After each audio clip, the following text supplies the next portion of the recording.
los elementos eh, generales del desarrollo del paisaje comenzaron en el arte, comenzaron en la pintura, comenzaron en esa idea del expresionismo, de retratar esos paisajes, digamos, de montaña, esos paisajes, digamos, alpinos, de la cascada, el río, la casita, el pino y demás. Y así a medida que fue evolucionando este concepto, es eso de lo sensible, de lo perceptible, se convirtió en un elemento significativo en el desarrollo de la comprensión de este concepto. Entonces es muy significativo que el paisaje pueda integrar esos elementos que ustedes han venido desarrollando a lo largo de su formación, pero no solamente el paisaje que está natural o intervenido por algunos procesos, sino también el paisaje es un conjunto cromático y ya viene desarrollándose unas nuevas ideas y unos nuevos contextos en donde se hace esta pregunta: ¿qué es el paisaje para la Convención Europea del Paisaje? Que es como la directriz principal a nivel global, en donde desde los años 2000 han empezado a organizarse procesos de planificación, donde se tienen en cuenta estos procesos: lo natural, lo cultural y social, y los aspectos que tienen que ver con la percepción y la atenuación de esos procesos en medio de los significados. Lo natural, por ejemplo, que tiene que ver ya con la parte física, con lo geológico, con lo hidrológico, con la misma forma del paisaje, con todos los componentes del suelo y las diferentes características. Ya lo sociocultural tiene que ver con las formas de uso, las formas de adaptación, los tiempos en los cuales ese landscape ha tratado de incorporarse en la dinámica de ese proceso de la relación del espacio y nosotros los seres humanos, las personas, así también como el desarrollo de la memoria, las asociaciones, las preferencias, los sonidos, diferentes conceptualizaciones que nos permiten hacer como una tabla cromática de este ejercicio del desarrollo del paisaje como una perspectiva de análisis. ¿Cómo se viene retomando esto en el caso colombiano y pues, en algunos casos muy particulares? El paisaje se incorpora a la dinámica de la cultura y esto se conoce como el paisaje cultural. El gran ejemplo de este modelo y de este proceso es el paisaje cultural cafetero, que incluso es patrimonio de la humanidad. Hay unas características esenciales de integrar esta parte de la arquitectura del paisaje con estos elementos, que son elementos relacionados con el ordenamiento territorial y la planificación del desarrollo. ¿Qué tienen que ver estos dos elementos que están aquí representados en esta sigla? Primero, el paisaje cultural o el paisaje relacionado con estos elementos, tanto de la arquitectura, del urbanismo y de los elementos naturales, son enfocados en una función determinante de la jerarquía superior. También los bienes materiales de interés cultural son importantes dentro del desarrollo de esa perspectiva, y también las manifestaciones inmateriales. Y eso corresponde como a un elemento en el cual se integran instrumentos como el plan de ordenamiento territorial y los planes de desarrollo, junto con cada uno de los elementos que permiten dentro de los ordenamientos jurídicos colombianos establecer unas normas vinculantes para que se pueda desarrollar una idea de paisaje cultural que integre estos elementos tanto del territorio, la naturaleza y lo que nosotros los seres humanos hemos transformado del territorio. Para eso existen estos modelos, estas ideas del paisaje, más que todo ligado a lo rural, a lo ambiental. Y la idea es preguntarnos ahora, ¿será posible plantearlo en la ribera del Magdalena, teniendo cerca, por ejemplo, dos áreas de interés, como bien de interés cultural, como es el centro histórico y el barrio del Prado? Entonces aquí hay una serie de elementos que son vinculantes para el caso agropecuario, pero que también permiten acercarnos un poco a unas manifestaciones culturales significativas. Por ejemplo, la ley 1185 del 2008 modifica un poco toda esa relación armónica entre los bienes culturales y las manifestaciones inmateriales en un plan decenal de cultura y en unas listas representativas del patrimonio cultural inmaterial, así como las que se incorporan al componente rural en el caso de municipios que tienen ruralidad o entes territoriales que tienen planes especiales de salvaguarda y declaratorias de planes especiales de protección, en este caso del centro histórico y del Prado, cómo se articulan a procesos de desarrollo urbanístico como los que se vienen aplicando para la ribera del Magdalena. Entonces, en ese sentido, hay unos criterios para lo rural, pero pueden haber unos criterios para el desarrollo del caso particular que nosotros vamos a trabajar. Entonces, hay unas perspectivas y unas dimensiones culturales de establecer una identidad del paisaje, en este caso un paisaje agropecuario. Nosotros podemos aquí modificarle el rol de agropecuario por el paisaje ribereño o el paisaje de ribera, en el caso del Magdalena, y poder adaptarnos a esa dinámica que hay en ese contexto de la ribera. Entonces aquí, por ejemplo, la integración funcional, la perspectiva histórica y cultural de ese paisaje y la perspectiva de marketing del paisaje cultural. Aquí la relación de producción es que se produce en una ribera como la del Magdalena. Pues obviamente está más asociada a la dinámica del puerto, que si se dan cuenta, yo no sé cómo van a integrar un elemento tan central en el eje económico y en la memoria de la ciudad, que es el puerto. El puerto siempre lo tenemos como que nunca es visibilizado o siempre está encerrado por operatividad o por temas logísticos. Pero ahora mismo muchas ciudades en el mundo abren sus puertos para el turismo, para la gente. Hay una transparencia en diferentes escenarios en donde se puede ver esta perspectiva desde otra dinámica. Entonces ahí la perspectiva del paisaje implica revisar esa geografía física, esa geografía histórica, esa perspectiva ecológica del paisaje y también lo estético, cómo integrar lo estético dentro de esa dinámica. De esta manera, la transformación del paisaje asociada a la ciudad, asociada a la expansión urbana, nos permite entender los procesos de ocupación espacial donde se requiere conocer las dinámicas urbanas. Y además de eso hay que buscar una relación de la transformación entre ciudad, entre paisaje y ciudad. No es un hecho reciente, se ha venido dando desde hace muchos años. Entonces, aquí el espacio urbano surge como un proceso de urbanización con la transformación progresiva de un espacio rural. Pero esto ya se está invirtiendo. Ahora el espacio rural está conteniendo dinámicas urbanas, como está sucediendo en las zonas de expansión urbana de las ciudades, en muchas ciudades del mundo.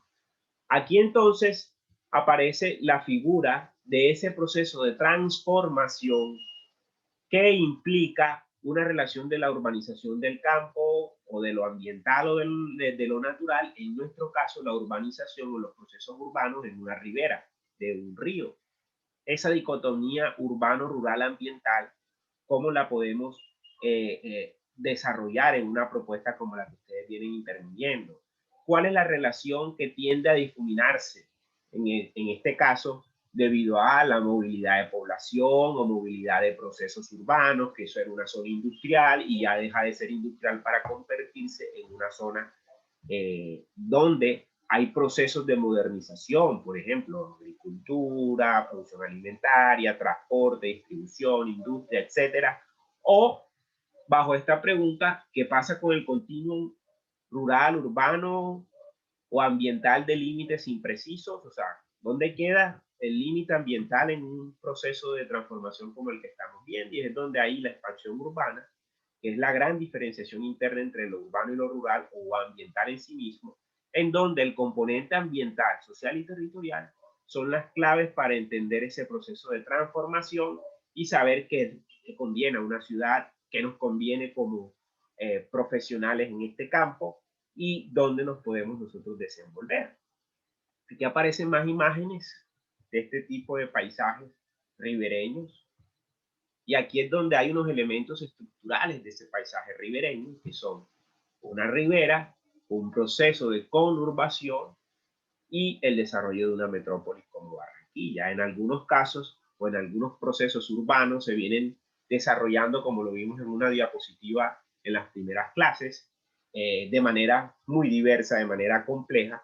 Y aquí las características básicas de ese paisaje ribereño pues, se parten principalmente de los frentes de agua y de sus elementos físicos naturales, como son la vegetación, las estructuras de suelo, las condiciones hidrológicas, si hay caños, si son ciénegas, si son áreas inundables, son humedales, cómo se va a analizar o cómo es la unidad de análisis para entender estas lógicas y cuáles son los soportes ecológicos que tienen que ver con esos cuerpos de agua, con esas estructuras geomorfológicas como las barrancas, playones, planicies aluviales, que integran esa dinámica de ese paisaje ribereño.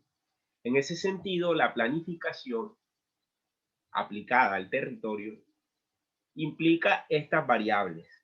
Tratar de buscar un equilibrio espacial en la presentación de los servicios sociales, la localización adecuada de asentamientos, revisar hasta dónde podemos generar expansiones urbanas, si es, si es necesario hacerla o si hay que empezar a hacer una determinación de áreas estratégicas para la conservación ambiental, o hay que buscar una localización adecuada de áreas industriales, o hay que generar una equidad en el abastecimiento de agua.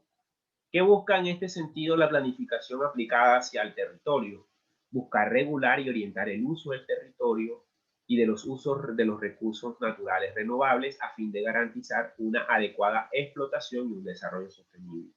Ese es, digamos, como el deber ser de un proceso de planificación. Pero hay que ver qué está pasando con el caso que ustedes están trabajando, que vamos a conversar ahora. Entonces, en ese sentido, estos paisajes ribereños o esta dinámica ribereña se viene estudiando desde un enfoque de planificación hidrográfica. ¿Qué quiere decir esto? Que hay que pensar que no podemos planificar en función de la producción económica, no podemos planificar en función de la renta, no podemos planificar al modelo que se viene imponiendo, sino que tenemos que tener en cuenta que hay una variable física, que es un cuerpo de agua, que son unas condiciones que dependen de una cuenca.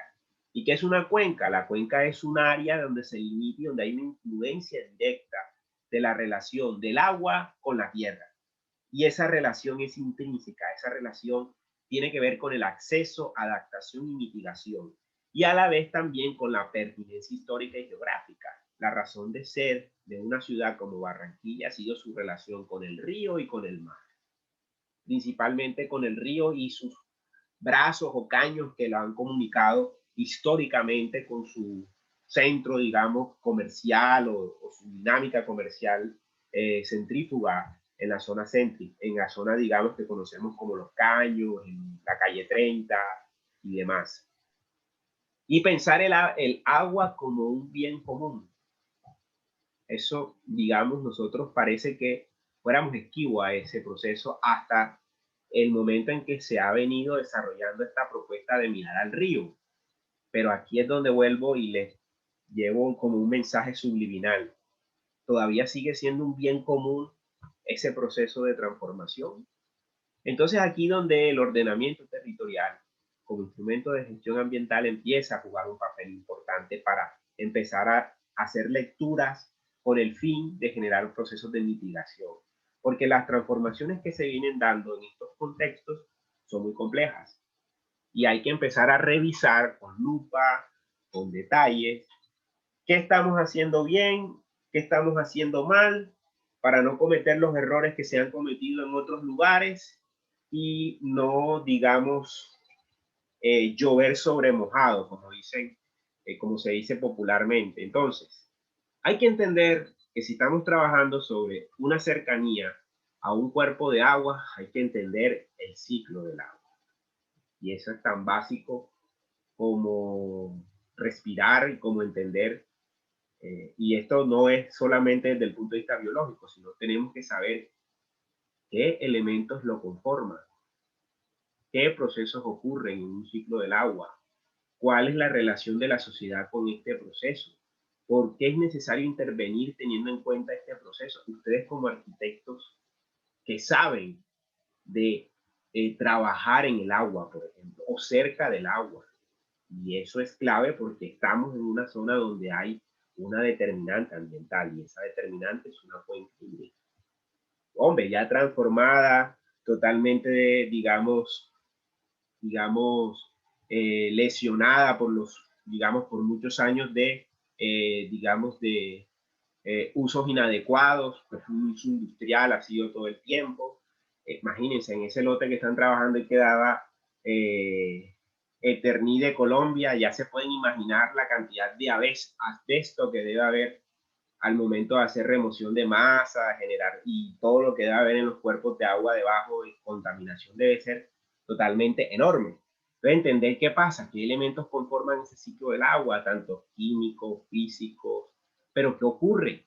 ¿Qué ocurre cuando ustedes escuchan, ven, si han tenido la oportunidad de ir, si hay contaminación, si hay los procesos de asentamientos informales o asentamientos legales? Hay un tema de localización de unas industrias, de otras cosas, que cómo se van a mover y cuál es la relación de la sociedad en ese proceso.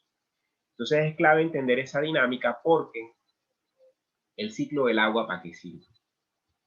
En este contexto que estamos trabajando, que al final ahora vamos a discutir alguna serie de cosas, representa muchos procesos que ocurren en el planeta.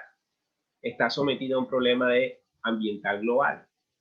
Los procesos de evaporación, condensación, lluvia, contaminación y transformación, y pues obviamente se estructura en los procesos de nubes, montañas y ríos. ¿Por qué es importante este proceso? Aquí hay una imagen.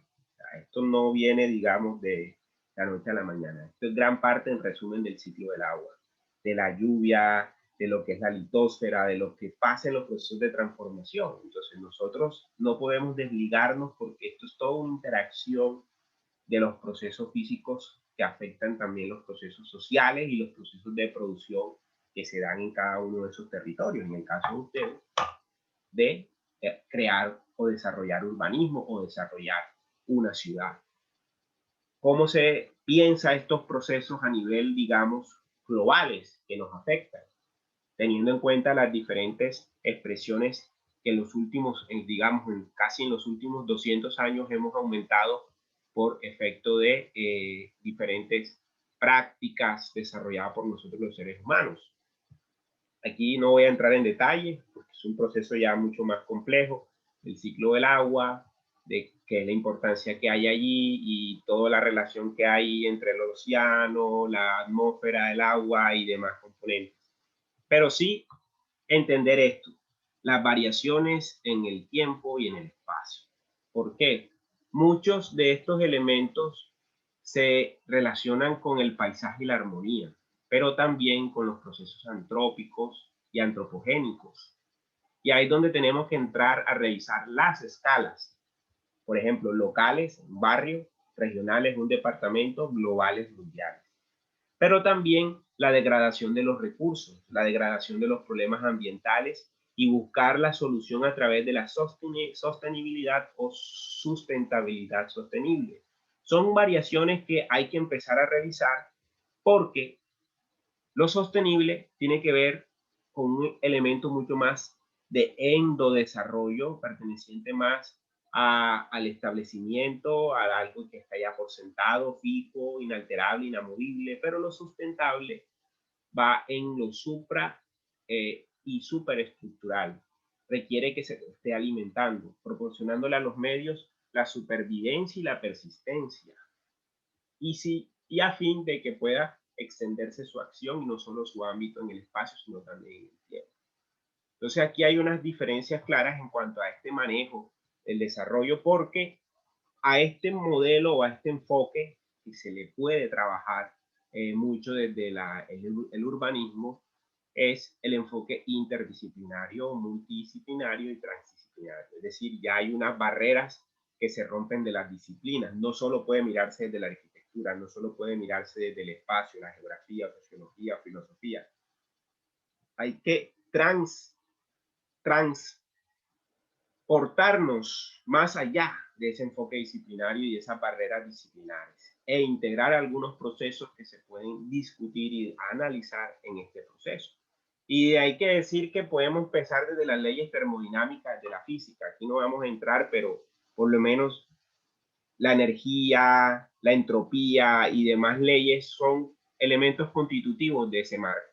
El equilibrio, por ejemplo, el estado inicial, las modificaciones, los órdenes y desórdenes, la máxima entropía, eso es un modelo muy físico, muy de la ciencia básica, no nos vamos a detener.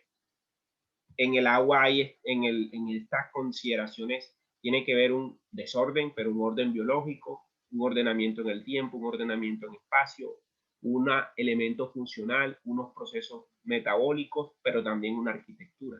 Dentro de la naturaleza y dentro de estos espacios existe esa forma. Y la arquitectura trata de buscar ordenar ese desorden. Y ese desorden tiene un proceso en el cual la naturaleza también tiene mucho que ver. Y allí el ordenamiento territorial es clave, entender cuáles son esas herramientas fuertes en el desarrollo de cada uno de esos conceptos, como la economía, las ciencias ambientales, las ciencias agrarias y forestales, la geografía, la sociología, la arquitectura y el urbanismo, que son como estas disciplinas que se encargan de fortalecer mucho más allá esos procesos de acercamiento a estos modelos.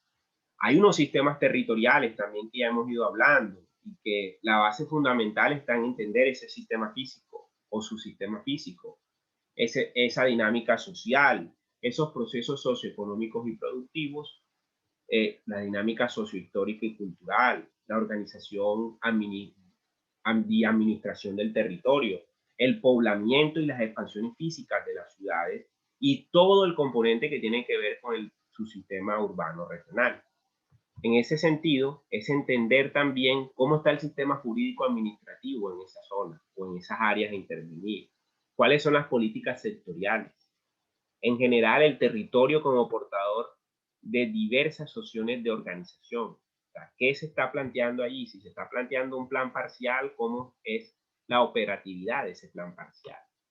Y aquí, en general, se busca tratar de en medio de tanta complejidad, en medio de esa reflexión que hemos venido desarrollando, entender la globalidad temática e integralidad de los procesos, la globalidad territorial y la articulación, la desconcentración, el nivel prospectivo del análisis, la complementariedad y especialización y solidaridad, la cohesión social y la resolución de los conflictos entre el uso de la tierra, que es, en fin último, lo que nosotros podemos dar cuenta de lo que está sucediendo en un proceso de transformación urbana como la Ribera oriental del Magdalena o la Ribera del Magdalena.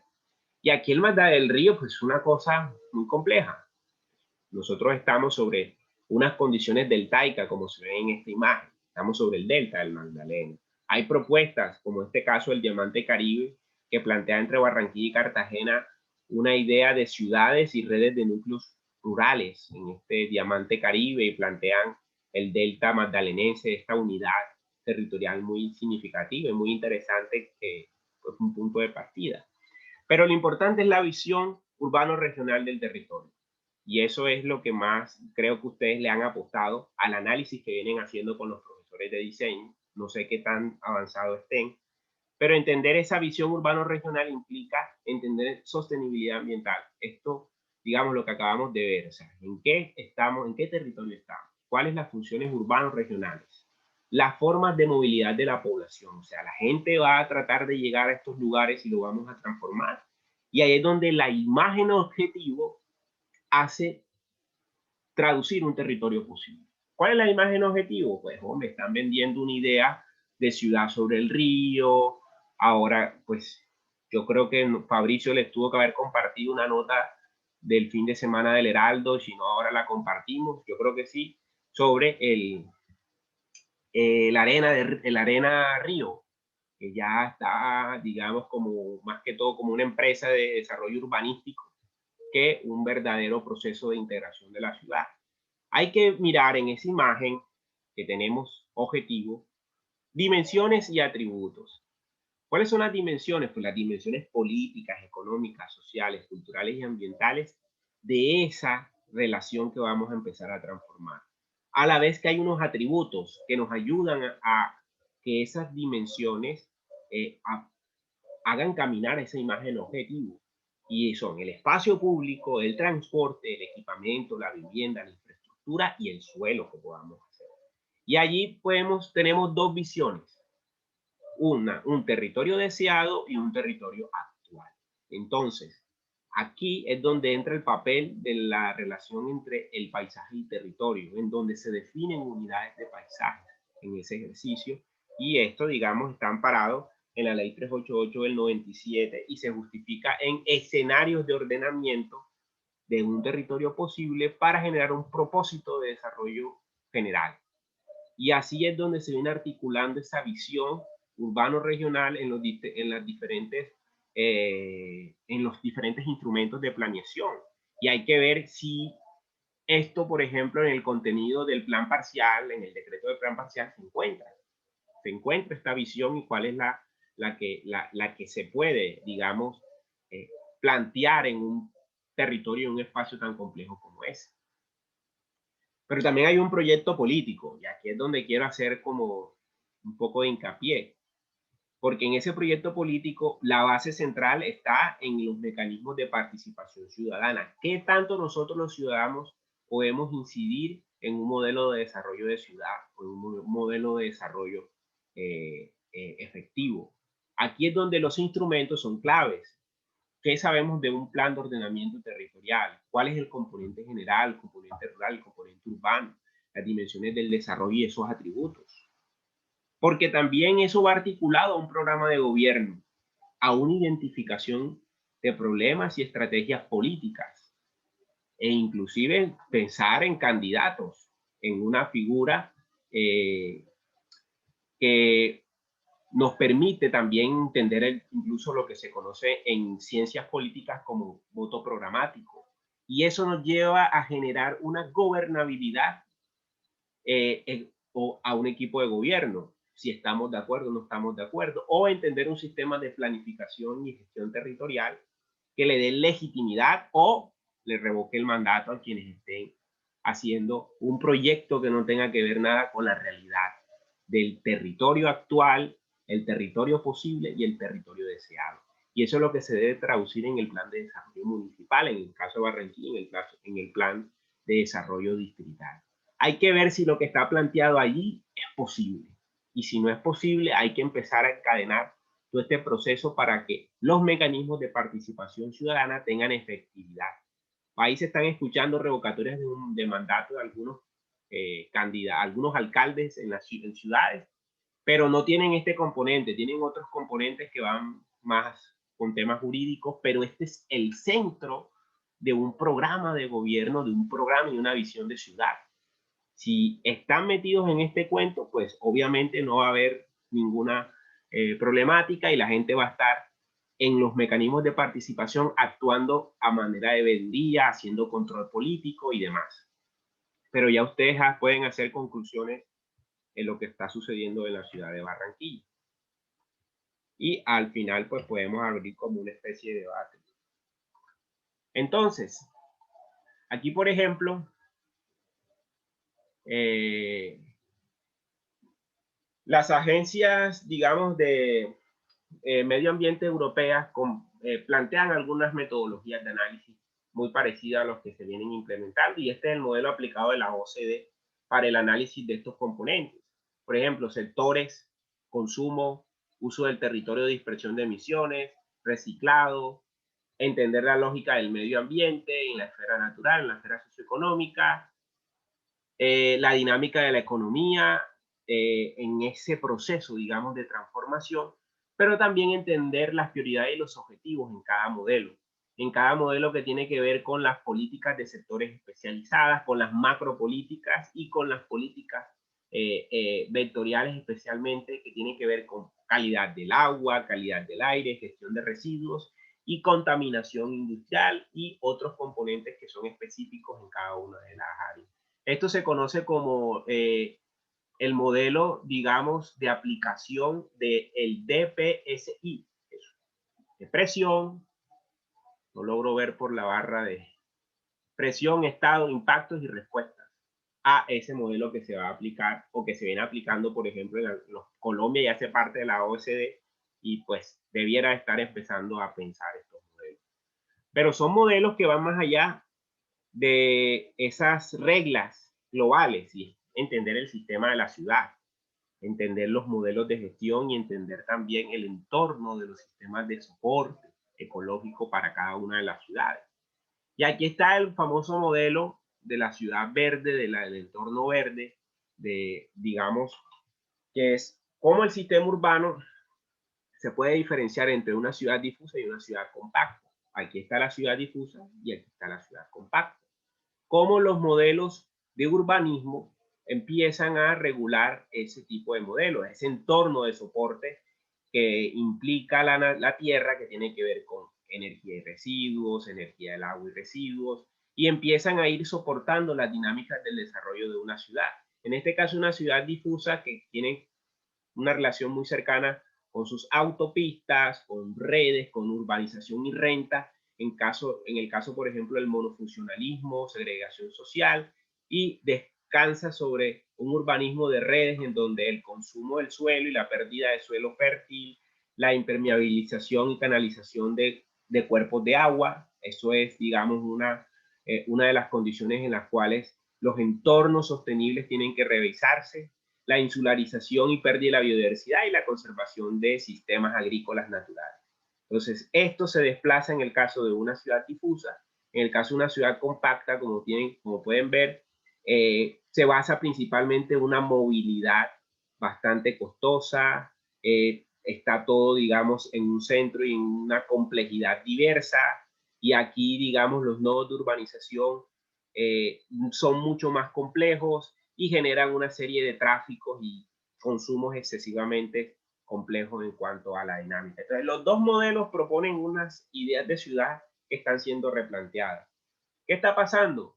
Que han habido unas propuestas de tendencias, en el caso, por ejemplo, de la isla de calor, que son modelos de urbanización difusa, difusa ineficiente de los recursos, en donde se crea un desarrollo urbano hacia los centros de las ciudades y eso genera mayor consumo, mayor desplazamiento hacia esta zona, mayor carga energética y por ende un entorno atmosférico completamente complejo. Aquí, pues, en el caso de una idea propuesta, un modelo de ciudad compacta, eficiente tecnológicamente, donde se tenga en cuenta, por ejemplo, eh, consumo de, digamos, de energías sostenibles, una movilidad reducida y, digamos, que no sea tan dependiente de los recursos, sobre todo de carbón, gas y demás combustibles fósiles.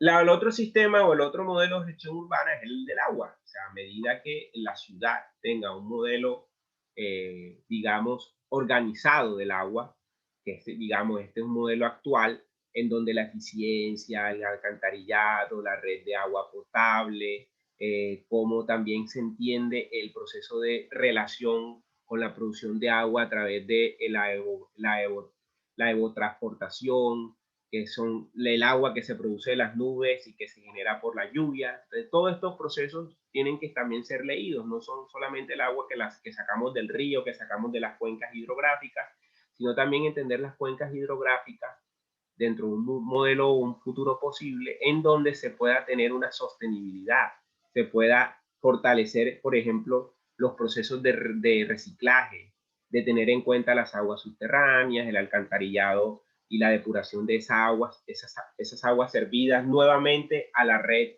y al entorno de la cuenca y generar una sostenibilidad equilibrada dentro de ese sistema. Y este modelo, pues, es muy conocido. Yo no sé si ustedes ya lo han visto.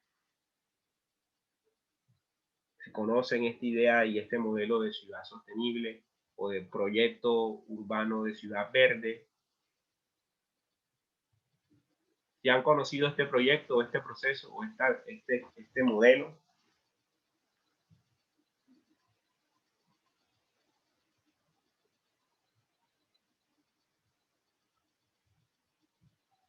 ¿Están allí?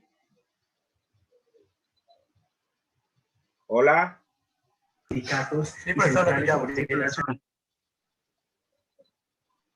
¿Sí conocen ese modelo? Bueno, pero nunca lo había visto. Nunca lo habían visto. Yo tampoco lo había visto.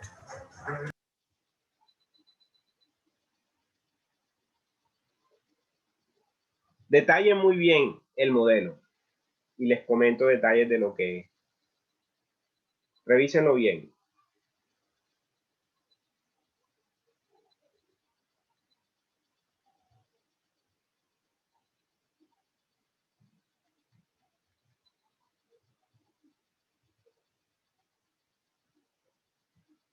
Su modelo implementado por un urbanista español, Salvador Rueda. No sé si ustedes ya lo han leído, lo han visto con la asignatura de urbanismo sostenible y si no, pues de pronto lo van a ver más adelante o si no, lo ven aquí. Pero es un modelo muy interesante de desarrollo de este equilibrio, de esta propuesta que plantea este señor. Hay un libro muy famoso que se llama el Libro Verde de Sostenibilidad Urbana y Local en la Era de la Información, así se llama, de Salvador Rueda, y que plantea esta idea muy cercana al desarrollo de entender la sostenibilidad, no solo para funcionar en un entorno ecológico, sino también crear un territorio construido en torno a esa dinámica. Y este es un modelo, una planta, un modelo de lo que ha planteado o viene planteando Salvador Rueda como el desarrollo de un urbanismo sostenible o lo que se conoce como urbanismo verde. ¿Sí? Una pregunta, Rosa y Puana. Ajá. ¿Eso no tiene que ver o no tiene relación con lo que es la economía circular, algo así? Más o menos, sí, tiene que ver, claro. Mira, las imágenes son eso, economía circular. El modelo que utiliza Salvador Rueda es un modelo que viene desde los años 70, que se viene incorporando a las Ok. prácticas de urbanismo y que generan una confiabilidad a los modelos de desarrollo urbano. Entonces uno puede decir que este modelo pueden ustedes aplicarlo perfectamente si entendemos la lógica del territorio en el cual van a intervenir ustedes. Al final ustedes pueden, al final en el diseño van a terminar pensando en, digamos, en algunas planchas, en AutoCAD o en lo que programas que ustedes quieran manejar. Esto creo que se hace en AutoCAD, yo no sé en qué programa. Pero aquí por lo menos ven ustedes una idea de integración de esos elementos de sostenibilidad, no solamente edificaciones, no solamente viviendas, no solamente urbanismo, sino una integración de los procesos. Incluso hay metro y hay un aprovechamiento de acuíferos, hay un aprovechamiento incluso de energía térmica y dinámicas que pueden ser integral en un proceso de desarrollo urbano. No necesariamente hay que hacer agujas de 40 pisos, aprovechar la energía solar, aprovechar la lluvia, aprovechar lo verde, el árbol, los árboles, por ejemplo, y la ambientación ya estética que ustedes como arquitectos les puedan dar al paisaje, por ejemplo, desde la perspectiva de Kevin Lynch, en donde también la morfología de la ciudad tiene que ver mucho con esos procesos.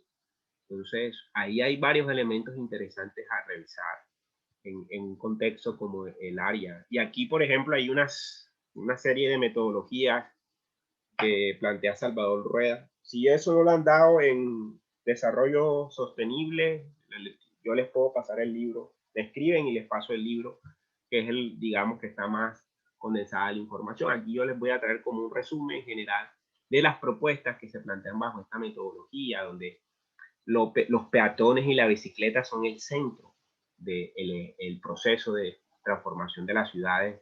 El tema de la comunicación y del contacto visual y de los medios de comunicación con la ciudad es clave. El transporte público y la percepción de ese paisaje urbano a partir, por ejemplo, de lo peatonal, de la bicicleta, del transporte público, pero también de los vehículos. La carga inferior que tenemos es que, por ejemplo, en Barranquilla, un gran porcentaje de la población se moviliza en transporte público y un porcentaje reducido nos movilizamos en transporte individual. Eso da un tema de confortabilidad y cuáles sería como dentro de un espacio urbano las áreas de confort en términos de confort térmico, confort acústico de los espacios urbanos frente a la localización entre mayor cantidad de vehículos, por ejemplo, particulares, obviamente se pierde un poco de confortabilidad.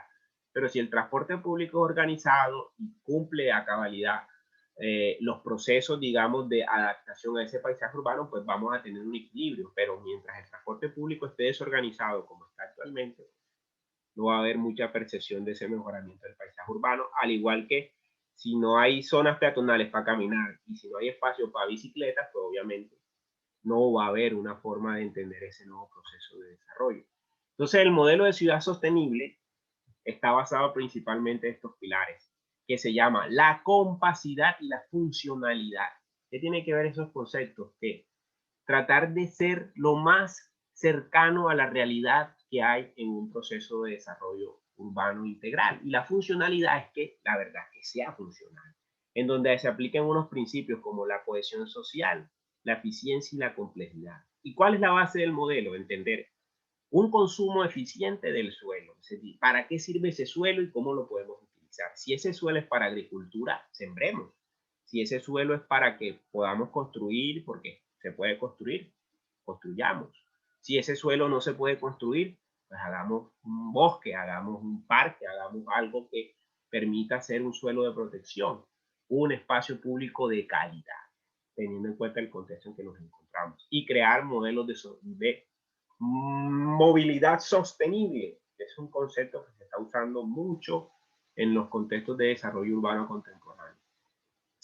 La eficiencia del sistema urbano, lo que implica que estos tres pilares de arriba funcionen, es esa eficiencia urbana. Y así vamos a entender la diversidad de usos y funciones. O sea, van a aparecer muchas cosas en ese modelo de ciudad. Además de eso, vamos a entender que la ciudad va a permitir un proceso más equitativo de cohesión social. Va a haber una máxima autosuficiencia de los flujos metabólicos en términos de la naturaleza y de nosotros como sociedad, y vamos ahí sí a encontrar una verdadera biodiversidad urbana. Yo desconozco si ese modelo lo están aplicando en ese concepto de biodiversidad, que me parece redundante. Con el solo hecho de ser un modelo de ciudad sostenible es suficiente, y ese modelo se aplica. No sé si es el mismo modelo que están aplicando en teoría el nuevo plan o la idea de que tienen de biodiversidad. Lo dudo, porque están planteando es sembrar mangles en la ciénaga de Mallorquín, y con el huracán Iota, la barrera de la playa de Puerto Mocho se rompió. O sea, el Iota se llevó la barrera de mar y la ciénaga de Mallorquín está entrando agua de mar directamente. La salinidad ha aumentado y se han, digamos, ha habido una mortandad de caracoles, y por ende también el ecosistema se encuentra en riesgo. Entonces ahí es posiblemente, ojalá no pase, ojalá haya, la naturaleza es muy resiliente y no vaya a haber un desastre ambiental y nos lo estén ocultando con que van a hacer la biodiversidad, y la cosa está muy, muy compleja en ese asunto. Sigamos, entonces aquí ya termino. Aquí ya terminó la presentación. Me rindió. Preguntas, inquietudes.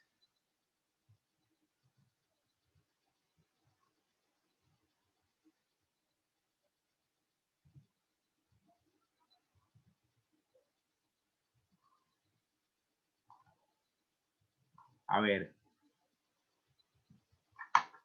aquí quería dejarle esta idea de hasta dónde nos lleva este concepto o esta idea de paisaje y territorio, a entender ese modelo de ciudad sostenible que plantea Salvador Rueda, que es muy interesante, un modelo bastante criticable. No sé qué tan adaptable puede ser. La tarea está en ustedes, en mirar qué puede pasar en este lote, no solamente con lo que plantea Salvador Rueda, sino también con otras propuestas que ustedes han venido desarrollando desde el punto de vista metodológico con los profesores de diseño, y que aquí vamos a pulir toda la parte de urbanismo, que es lo que a ustedes tienen que incorporar en esa dinámica, en este pilar que está aquí presente en esta última diapositiva de esta presentación. Ahora sí, pues animemos la discusión.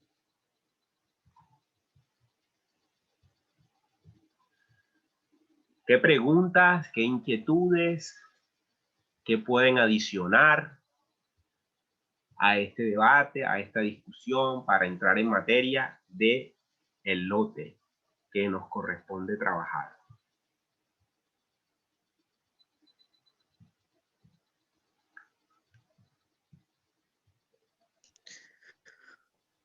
Bueno, profesor, buenas noches. Habla Ángel y más que duda o cuestionarios como un Ángel, comentario. ¿podrías activar tu video? Si podrías activar tu video para que quede grabado en el... No, profe, no me funciona la cámara en este momento. Vale, tranquilo, entonces puedes hablar.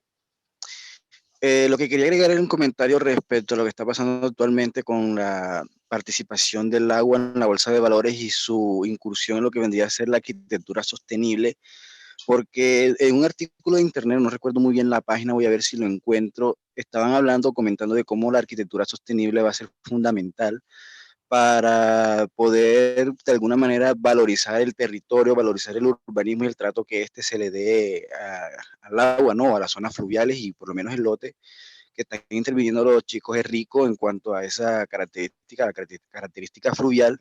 Y también el esquema que estaba presentando, el esquema de ciudad sostenible, se veía con el aprovechamiento del agua, cómo recolectaba las aguas lluvias y cómo de alguna manera las trataba. Y pienso que para el nuevo urbanismo, para la nueva arquitectura, la arquitectura sostenible va a ser fundamental y va de alguna manera también a tocar el aspecto económico, ya que valoriza tajantemente la arquitectura y también el territorio, el urbanismo como tal. Muy bien, ¿qué más quiere comentar?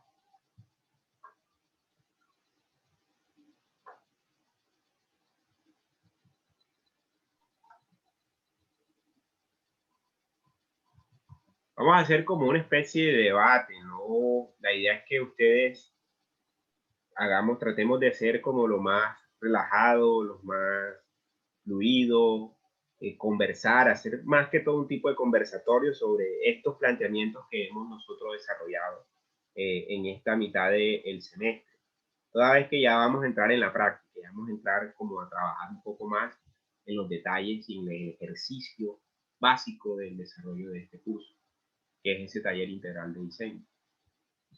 Pueden comentar los detalles, incluso pueden participar comentando los detalles, las preguntas, las inquietudes, los nubarrones que tienen en la cabeza de lo que están haciendo con sus profesores de diseño. Hola, profe, buenas noches. Buenas Roxana noches. Calderón. ¿Puedes activar tu cámara? Profe, ahorita mismo no puedo. No importa si estás espelucada, desgreñada, lo No. importante es que podamos interactuar y que no sea tan aburridor ver nada más los nombres ahí de ustedes y que la clase. Pero dale, participa. Bueno, en este proceso del trabajo de diseño, pues nos encontramos como con muchas confusiones respecto a lo que podemos hacer o no en la loma, y con toda esta dinámica que se viene proponiendo en la ciudad y ahora la implementación de la arena del río, que es casi una realidad.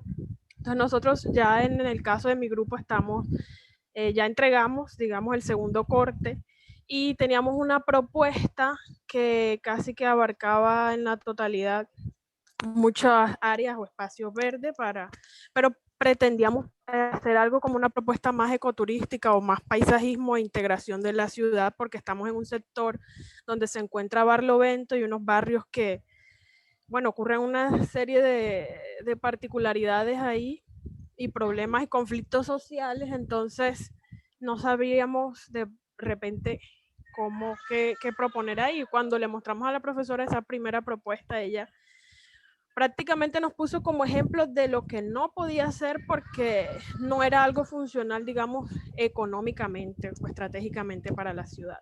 Entonces quedamos como de pronto acá en la clase con usted nos abre las posibilidades de lo que podemos crear, pero luego en el momento del diseño esas posibilidades parece que se cierran porque hay que tener muy en cuenta ese punto de vista económico.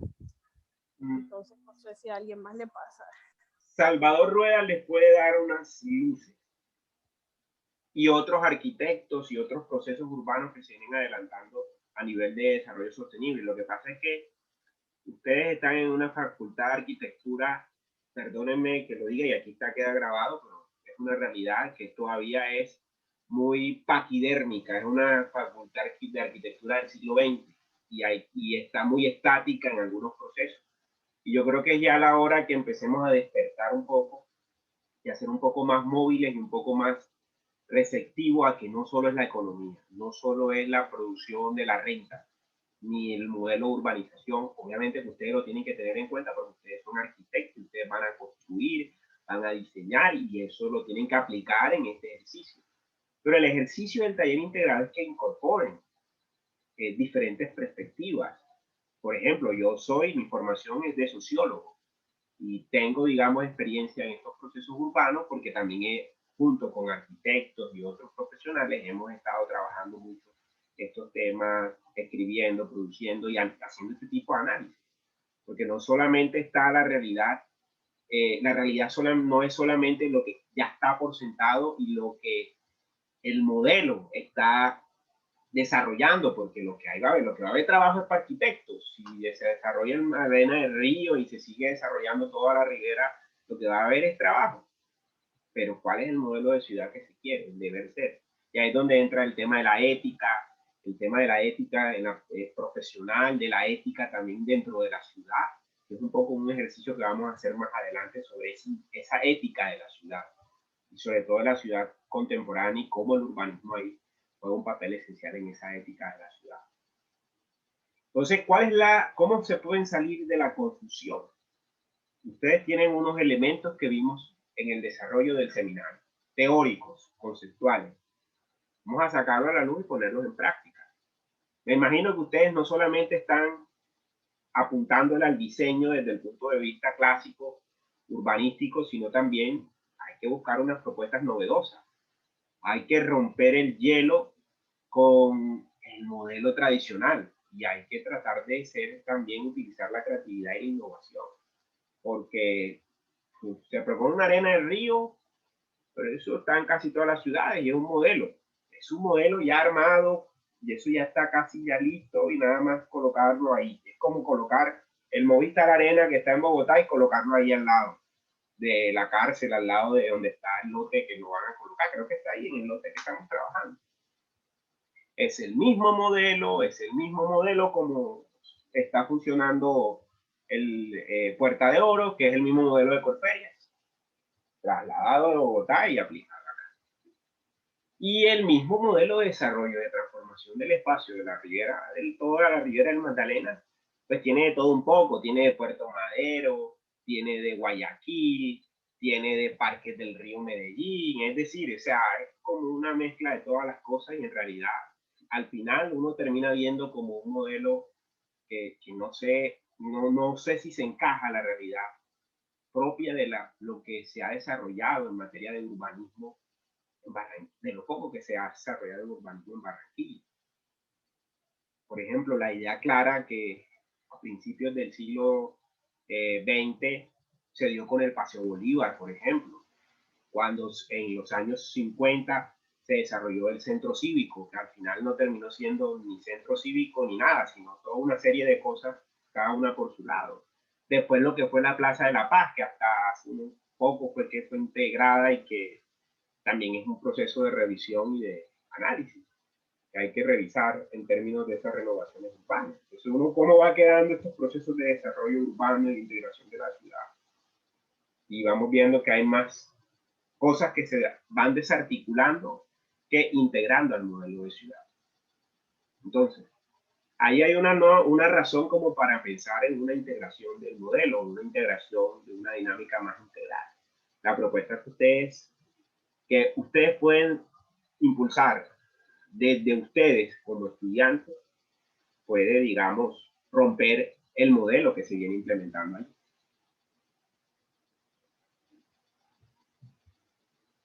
¿Qué otra reflexión? ¿Qué otra pregunta?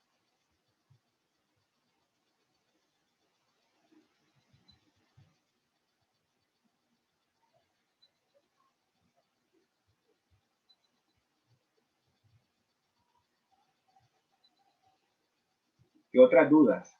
Así como la que expresó Rosana, que me parecen claves. Yo sé que muchos la tienen. Hoy es un momento como para empezar. Ya Rosana tocó un elemento, que es Se están imponiendo los modelos económicos, sí, es clave el tema económico, pero hay que revisar bien todo el entorno, la confusión. Yo creo que está en que la lectura hay que hacerla que es un plan parcial dentro de un macroproyecto, y que ese macroproyecto ha tenido diferentes ires y venires. Y ahora hay una estrategia, que yo le llamo más que todo estrategia, que es la transformación de la Ribera del Magdalena. Eso no está en ningún papel, no está en ningún documento, pero es una realidad, que la Ribera del Magdalena se va a transformar y se va a convertir en un hecho urbano, donde la ciudad le va a dar la cara al río, pero ¿para qué? Es la pregunta. ¿Para qué le va a dar la cara al río? ¿Para crear un nuevo modelo de ciudad o para crear una dinámica en el mercado inmobiliario? O sea, ahí es donde ustedes van a entrar a discutir qué pueden proponer en ese lote. Si romper el modelo, si seguir el modelo, es decisión de ustedes, todo es abiertamente aceptable, nada es por sentado. Yo aquí estoy dándoles son nociones a partir de la experiencia que hemos tenido acá en la universidad en el desarrollo de estas ideas, de estas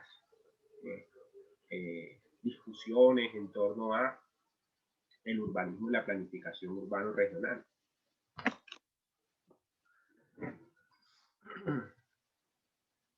Otras preguntas, inquietudes.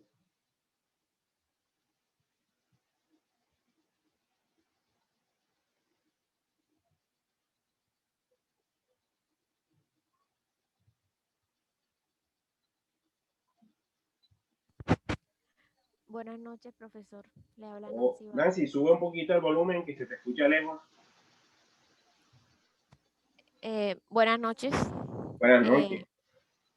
Profesor, yo tengo una duda acerca de también la parte económica. También estoy con el grupo de Roxana en diseño. Resulta que la profesora nos ha pedido como hacer un tipo de análisis de mercado y sobre el valor de la tierra según el tipo de actividad que vayamos a realizar, económico, cultural, o sea, el valor del lote. Y en realidad he tratado de buscar y no he encontrado mucha información acerca de eso. Entonces no sé si de pronto usted tendría alguna bibliografía o en este caso nos daría alguna luz sobre cómo hacer ese tipo de, de análisis de mercado y el valor de la tierra. Porque lo que hemos encontrado es, por ejemplo, el valor del metro cuadrado según la actividad, pero para hacer los pagos de intereses que se le dan a la alcaldía, pero como en un plan, en el plan parcial de este año. Ya, muy bien.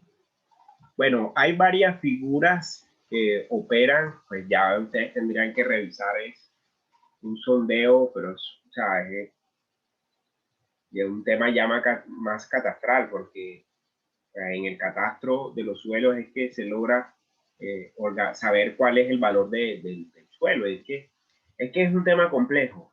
Es una zona, son zonas que son cuerpos de agua, son rondas hídricas, están cerca son rondas hídricas. Entonces, allí yo no sé cómo opera el valor de uso frente al valor de cambio, al ser una zona cerca a la ribera. Entonces, no debiera construirse allí. Son 50 metros que son digamos, de linderos entre el cuerpo de agua y la zona donde se encuentra. Y entonces la zona que se encuentra, vamos a ver que no son, si se hace un estudio de suelo, pues obviamente ahí no van a ser suelos aptos para la construcción. Es lo que pasó en la Loma. En la Loma creyeron que iban a hacer la operación urbanística y se dieron cuenta que ese suelo no tiene fondo. Eso es puro lodo y hay todo. Yo no sé qué es lo que están haciendo ahí, pero se han dado cuenta que eso no han encontrado fondo. Y saquen lodo y saquen por aquí, no han encontrado dónde empezarse los cimientos para hacer el proyecto de la Loma.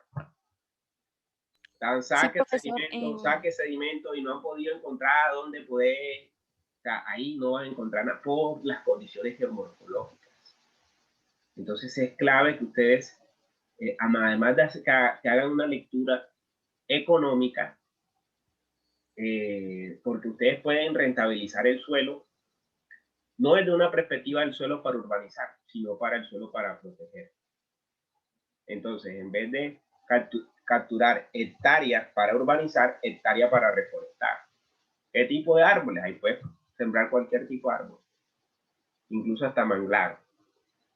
Y allí, por ejemplo, hay una compensación ecológica porque vas a hacer un parche de bosque dentro de un área, un proyecto urbano, hectáreas, cuántas hectáreas de un lote o 15 lotes, y en el entorno puedes hacer ahí sí una intervención urbanística de baja escala, como incluso el mismo Arena Río. Puede ser el eje y alrededor de la Arena Río arman bosque con senderos, bicicleta, zona de, digamos, de estar, pequeñas instalaciones y armas un bosque urbano. Y eso, por cada hectárea de bosque sembrado, esos son unos indicadores de sostenibilidad, que eso en lo que se llama economía, en la economía verde significan rentas por compensación ecológica. Entonces, una hectárea, por ejemplo, lo que dicen bonos de oxígeno, que aquí escribe Natalia, y eso a nivel mundial, todas las ciudades están en esa lógica. Nueva York, Londres, París, están llenando de árboles todos sus espacios, porque es una necesidad. Ya, hay una necesidad y hay ahora una nueva regla en el mercado, por eso el agua está ahora en el Wall Street, por eso ahora los bonos esos están también en Wall Street, porque es la renta pues es la renta del siglo XXI, invertir en la naturaleza. Ya. Invertir en la naturaleza es un tema de rentabilidad más que pensar en llenar esas áreas de cemento. Entonces ahí es donde está una clave. O sea, obviamente que ustedes tienen que utilizar un poco la creatividad, porque obviamente ustedes no van a graduarse como ingenieros forestales que van a reforestar, pero sí pueden utilizar desde el urbanismo y desde la arquitectura un diseño integral, en donde puedan integrar estaciones, por ejemplo, de monitoreo de la siembra, que eso necesita arquitectos, un vivero, un jardín botánico, pues no llamarlo jardín botánico, pero por ejemplo una reserva humedal, por ejemplo. Y estamos hablando que toda esa ribera es casi la misma, digamos, las mismas dimensiones de la reserva Van der Hamen en Bogotá, y eso es sagrado ahora mismo en Bogotá. Y es lo que ahora estamos intentando urbanizar aquí en Barranquilla, sin darnos cuenta que eso es una zona estratégica desde el punto de vista ecosistémico, ecológico. Y sí, es necesario que se pueda intervenir. ¿Por qué no? Si ahí ha habido siempre industria que contamina más que procesos urbanos, pero generar un equilibrio. Y ese es, digamos, una forma de desenredar esas nubarrones y esas dudas que tengan ustedes. Pues yo desconozco y les puedo pasar más que todo la bibliografía. Las tres últimas actividades que no lograron, solamente se dio una sola exposición relacionadas con políticas de desarrollo de suelo urbano y gestión de instrumentos de planeación. Esos son unos libros del Lincoln Institute relacionados con políticas de suelo que les pueden servir a ustedes de base. Yo les invito a que revisen los libros, se los voy a pasar aquí en el chat, para que le echen unas revisadas, a ver qué encuentran allí. Ahí se los paso en un solo tajazo, pero ahí están los enlaces de los materiales. Ahí los compañeros que iban a desarrollar, solamente creo que el último grupo fue el que logró exponer las políticas de suelo. La idea es que revisen todos porque eso es una compilación. Y ahí hay ejemplos en donde se sacan ese tipo de instrumentos y mediciones en cuanto al valor de suelo. Y hay unas figuras de operación urbanística que se dan y que quizás la próxima clase, el jueves, les voy a contar de manera muy rápida, si nos da tiempo, para ir como más entrando a estos detalles de resolver estas dudas e inquietudes. ¿Qué más?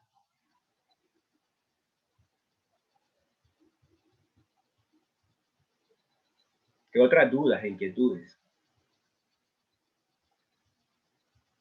Hablen sin pena, hablen sin... Adelante. No sé si de casualidad usted sepa cuál es la loma 2, ya que tengo entendido que la loma que vamos a intervenir es la 3, ¿cierto? No sé cuál vendría siendo la 2. Ya te voy a compartir la imagen para que vean la base. Ya esta diapositiva la voy a montar en el CIPI para que la tengan. Creo que el libro verde de Salvador Rueda está en la bibliografía del curso. Denme un segundo, voy a darle atrás. Vamos a hacer así que es más fácil.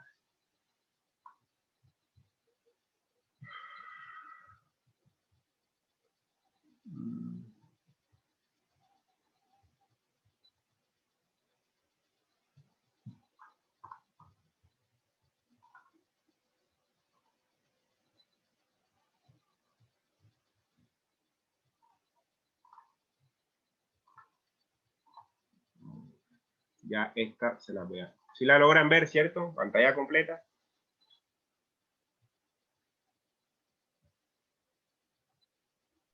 Sí, profesor.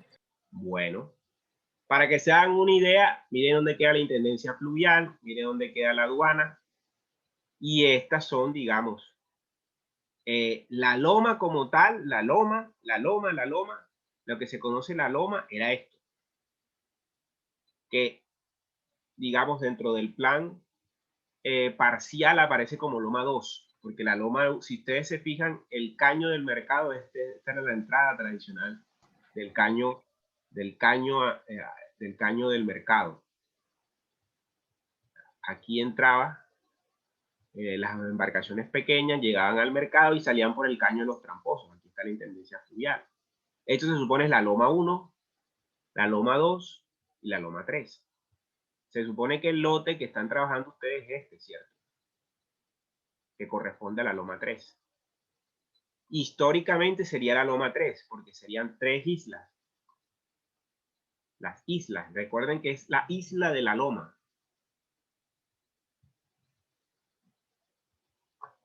Si logran identificar, si ven los cuerpos de agua. Sí, sí, profe. La isla 1, la isla 2 y la isla 3. Ese es el sistema que estaba. O sea, miren cómo era el sistema, miren lo amplio que eran los caños. O sea, eran navegables. Estamos hablando de que en la intendencia llegaba la navegación a vapor, la famosa navegación. Entonces, ustedes no alcanzaron a verse esa serie Tom Sawyer de los barcos a vapor que tenían una rueda así, que daban en Telecaribe hace muchos años. Creo que de pronto Fernando sí se acuerda.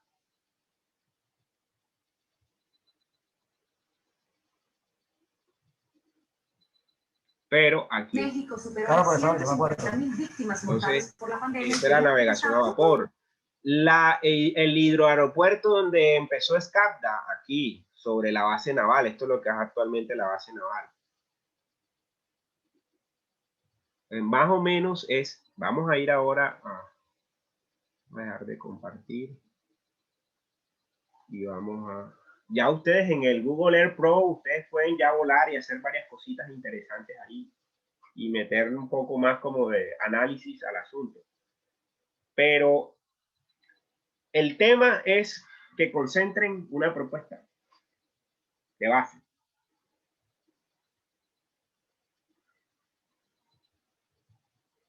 Y que le incorporen los elementos que han ido recogiendo, ya sea con el profesor de diseño. Profe, disculpe, entonces, disculpe, lo que se conoce entonces como la Loma 1 de aquel entonces, hoy en día viene siendo la bendición de Barranquillita. Ok. Todo lo que es Barranquillita. Todo lo que es Barranquillita. Ok, ok. Ah, que ya eso incluso está rellenado. Eso fue una cosa que en los años 90, pues, fue 80 y 90, fue invadido prácticamente, o sea, por el sector industrial y portuario. O sea, lo que hay son bodegas ahora mismo. Si superponemos la imagen que yo les mostré, estoy tratando aquí de abrir Google Earth, esperemos que el computador me responda, que está un poco lentejo.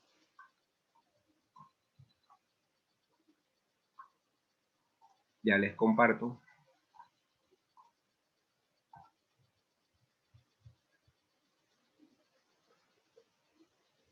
ven que que casi tienen las mismas características.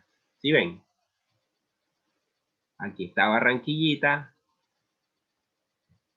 ¿cierto? La Loma, la que conocemos la Loma, de la isla de la Loma, y el espacio que ustedes van a trabajar, que es este, ¿cierto? Este lote. ¿Cierto? ¿Es así o no es así? Sí, ese. Sí. Sí. El Arena Río creo que va a quedar aquí, si no me equivoco. Profesor, para ese espacio no se le estaría llamando ahora la Loma 2, o eso es lo que nos has dicho. Mira, hay que revisar el plan parcial. Vamos a ver si consigo por acá el plan parcial. Ustedes tienen el plan parcial.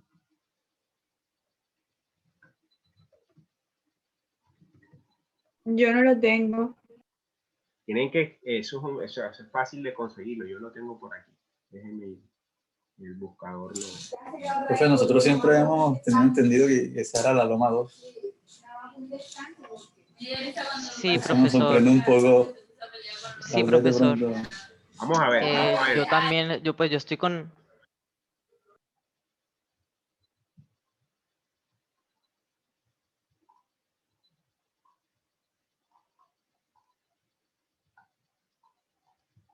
Déjenme busco el plan parcial de Barranquilla. Ese plan parcial de la Loma.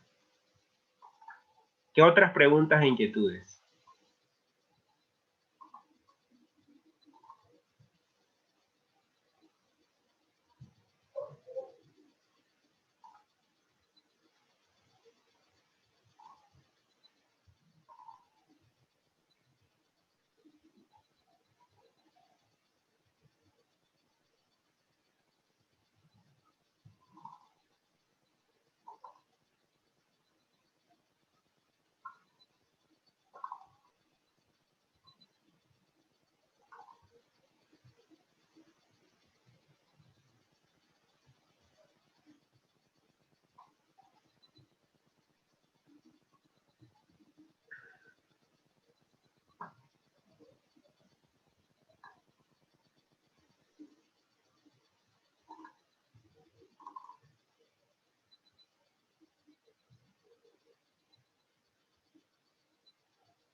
Bueno, aquí encontré ya dos cosas que no.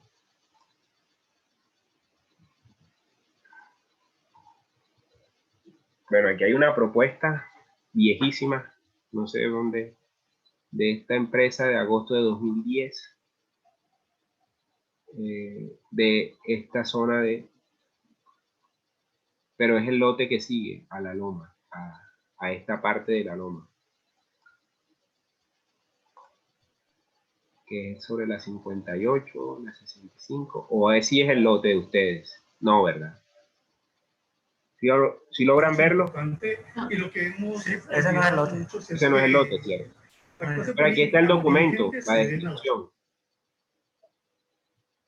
Barlovento, La Loma, se llama así, La Loma y Barlovento, el plan parcial. Plan parcial de los sectores de La Loma, Barlovento, en el distrito de Barranquilla. Esos son Barranquillita, La Loma y Barlovento, que incluyen todo el sector, pero creo que aquí ahí están los linderos, los límites de la zona portuaria. Miren todo lo que abarca. La zona de La Loma Norte, aquí está La Loma. Miren lo que llaman La Loma. La Loma de Fábrica de Terní, Manzanatal, como el sector de Barranquillita, Canal de los Tramposos, el río, normativa urbanística. Y aquí están las zonas, los sectores. Residencial Villanueva, sector de La Loma y todos los instrumentos urbanísticos que están digamos, los usos permitidos que se van a desarrollar y los índices de construcción. De esto incluso debe haber planos, pero no sé si están digitalizados o o se pueden solicitar en la alcaldía.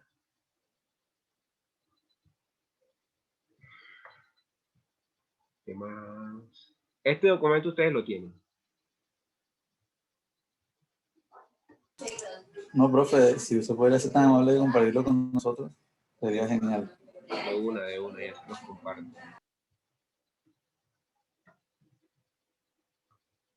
Porque miren, ahí, o sea, es todo un proyecto completo de la ribera. Del plan parcial ahí. No sé si ese lote debe estar incluido ahí, según los que especifican los linderos, ahí aparece hasta, si es Eterní, si toma el lote de Eterní, incluye esa parte. Miren, sector Barlovento, aquí está, sector de la Loma, el sector de la aduana, el Parque Cultural del Caribe. El sector de la Loma, fábrica de Eterní, Manzana Tal, Balná, Oeste, y el sector de Barlovento y el canal de las compañías. Parece que no incluye ese sector, me parece. O sea, el lote que estamos trabajando no está dentro de un plan parcial, sino está sobre la influencia de un área de plan parcial, que vendría siendo esto. O sea, el plan parcial entra esto y este lote no entra, porque según los linderos es el canal de los Tramposos y la fábrica de Terní, que es esta. Este no entraría dentro del plan parcial, sino dentro del macroproyecto de el malecón del proyecto del río, que ya es un macroproyecto, pero yo sin embargo les voy a pasar la formulación del plan parcial de la ribera occidental. Y ahí ustedes descifran detalladamente hasta dónde llega. Pero creo que llega hasta el sector del caño de las compañías, que es ese.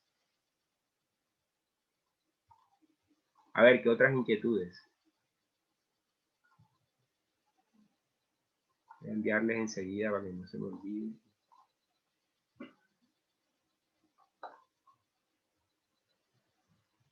¿Qué otras inquietudes?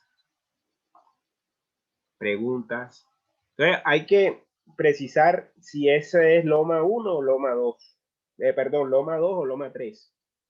No tengo la plena seguridad cuál de las dos sea, pero eso, digamos, no es una traba, sino más bien. ¿Sí me escuchan?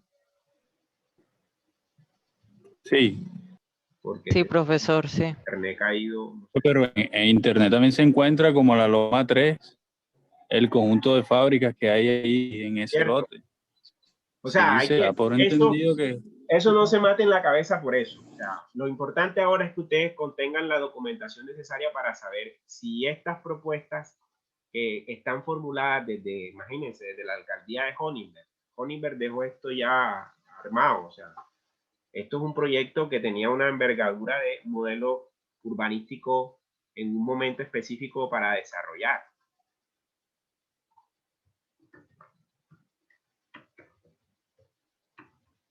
¿Qué más? ¿Qué otros elementos quieren contar, quieren dialogar en los 10 minutos que queda de clase?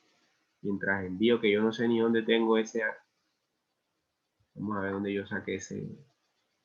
Ya me lo quito.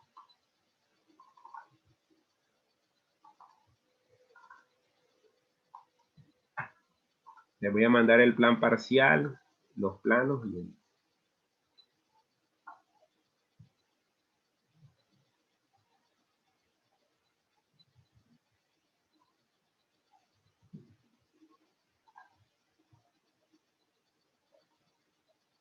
A ver, inquietudes, aportes, inquietudes de la idea.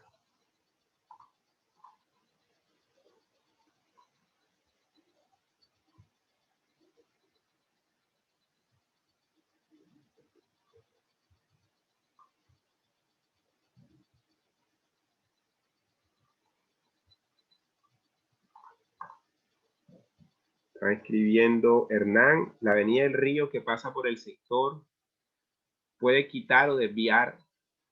Ya mi proyecto va a estar paralelo al río, a esa avenida. Sería una constante, un contraste como con mi proyecto ¿Y qué instrumentos y mecanismos sirven para justificar ese cambio?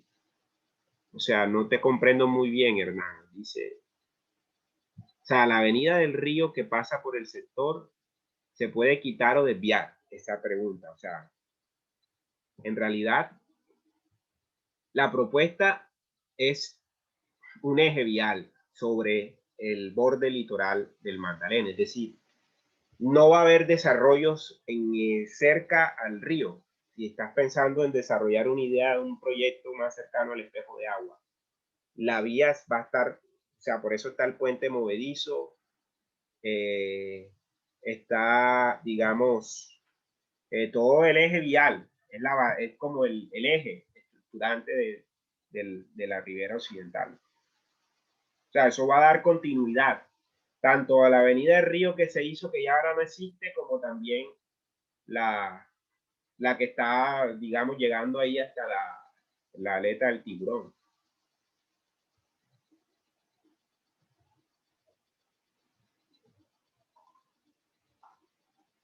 ¿Qué otras inquietudes?